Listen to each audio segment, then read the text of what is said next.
Hi, I'm Todd Langwell, the Flying Furniture Guy from R&D Woodshop in Scotia, New York.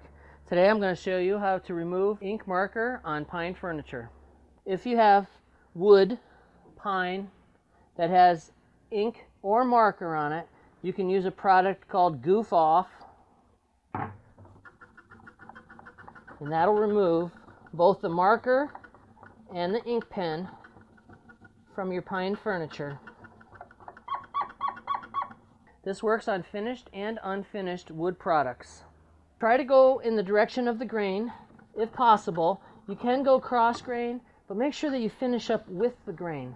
I think that's a key point. I'm Todd Langwell, the Flying Furniture Guy, and this is how to remove ink marker from pine furniture.